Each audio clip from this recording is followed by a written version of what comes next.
Hello friends, എല്ലാവർക്കും നമസ്കാരം. ഇന്ന് നമുക്ക് സാധാരണയിൽ നിന്ന് വ്യത്യസ്തമായി അരിപ്പൊടി കൊണ്ട് തയ്യാറാക്കിയെടുക്കാവുന്ന അരിയുണ്ടയുടെ റെസിപ്പി പരിചയപ്പെടാം. അപ്പോൾ അതിനു മുൻപായിട്ട് നമ്മുടെ ചാനൽ ആദ്യമായിട്ട് കാണുന്ന സുഹൃത്തുക്കൾ ചാനൽ ലൈക്ക് ചെയ്യുക, സപ്പോർട്ട് ചെയ്യുക.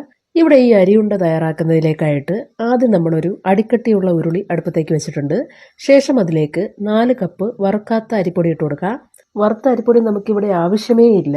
നിർബന്ധമായും വറുക്കാത്ത അരിപ്പൊടി തന്നെയാവണം അരിയുണ്ട തയ്യാറാക്കാനായിട്ട് എടുക്കാൻ.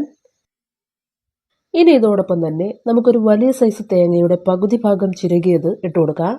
തേങ്ങയെല്ലാം ചേർത്ത് കൊടുത്ത ശേഷം ഒടുവിലായിട്ട് ഒരു 3-4 നുള്ളു ഉപ്പ് കൂടി ഇട്ട് നമുക്കിവ നന്നായിട്ടൊന്ന് വറുത്തെടുക്കാം. ഇങ്ങനെ വറുത്തെടുക്കുന്ന സമയത്ത് ആദ്യാവസാനം വരെ തീ മീഡിയം ഫ്ലെയിമിലായിരിക്കണം.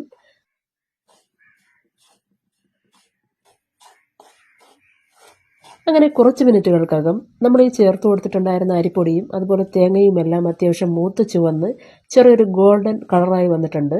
ഇനി നമുക്കിതൊരു പാത്രത്തിലേക്ക് മാറ്റാം, അല്ലെങ്കിൽ ഉരുളിയിലെ ചൂടേറ്റ് അരിപ്പൊടിയും മറ്റും കുറച്ചുകൂടി ഒന്ന് മൂത്ത് പോകും. ഇങ്ങനെ വറുത്തെടുത്ത അരിപ്പൊടിയും മറ്റും ഇതേപോലെ ഒരു പാത്രത്തിലേക്ക് മാറ്റിയതിനു ശേഷം അടുത്തതായി നമുക്കിതിലേക്ക് വേണ്ട ശർക്കരപ്പാനി തയ്യാറാക്കിയെടുക്കാം. അതിനായിട്ട് ഒരു പാത്രം അടുപ്പത്തേക്ക് വെച്ചിട്ട് അതിലേക്ക് നേരത്തെ അരിപ്പൊടി അളന്നെടുക്കാൻ ഉപയോഗിച്ച അതേ കപ്പിൽ തന്നെ 1 കപ്പ് അളവിൽ ശർക്കര ഇട്ട് കൊടുക്കുക. ഇനി ഇതേ കപ്പിൽ തന്നെ 1/4 കപ്പ് അളവിൽ വെള്ളവും കൂടി എടുത്ത് നമുക്കിതിലേക്ക് ഒഴിച്ചു കൊടുക്കാം. ശേഷം തീ മീഡിയം ഫ്ലെയിമിൽ വെച്ച് തുടരെ ഇളക്കി നമുക്ക് ഈ ശർക്കരയെല്ലാം തന്നെ വെള്ളത്തിലേക്ക് നല്ലതുപോലെ അലിയിച്ച് ചേർക്കാം. അങ്ങനെ ഏതാനും മിനിറ്റുകൾക്കകം നമ്മളിവിടെ ഈ ചേർത്ത് കൊടുത്തിട്ടുണ്ടായിരുന്ന ശർക്കര എല്ലാം നല്ലതുപോലെ അലിഞ്ഞ് ശർക്കരപ്പാനി നന്നായിട്ട് തന്നെ തിളച്ചു തുടങ്ങിയിട്ടുണ്ട്. ഇനി ഫ്ലെയിം ഓഫ് ചെയ്ത് വെച്ചതിന് ശേഷം ഇതേ ചൂടോടുകൂടി തന്നെ നമുക്ക് ഈ ശർക്കരപ്പാനി അരിച്ച് നമ്മൾ നേരത്തെ തയ്യാറാക്കി അല്ലെങ്കിൽ വറുത്ത് മാറ്റി വെച്ച അരിപ്പൊടിയിലേക്ക് ഒഴിച്ചു കൊടുക്കാം. ശർക്കരപ്പാനിയിലെ ചൂട് മാറുന്നതിന് മുൻപ് തന്നെ നമുക്കിവ നന്നായിട്ടൊന്ന് മിക്സ് ചെയ്തെടുക്കാം. അതുപോലെ ശർക്കരപ്പാനിയിലെ ചൂട് മാറുന്നതിന് മുൻപ് തന്നെ നമുക്കിവയെല്ലാം ഉരുളകളാക്കി എടുക്കാനും കഴിയണം. ചൂട് മാറിക്കഴിഞ്ഞാൽ ഉരുട്ടിയെടുക്കാൻ പ്രയാസമായിരിക്കുമെന്നല്ല, ഉരുട്ടിയെടുക്കാൻ പറ്റില്ല. അതുകൊണ്ട് മിക്സ് ചെയ്ത് കഴിഞ്ഞാൽ എത്രയും പെട്ടെന്ന് നമുക്കിവയെല്ലാം ഉരുട്ടിയെടുക്കേണ്ടതായിട്ടുണ്ട്.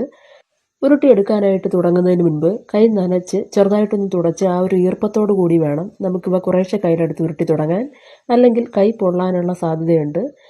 പിന്നെ മറ്റൊരു കാര്യം, ഇതിലേക്ക് നിങ്ങൾക്ക് ജീരകപ്പൊടി ചേർത്ത് കൊടുക്കണമെന്നുണ്ടെങ്കിൽ ചേർത്ത് കൊടുക്കാം.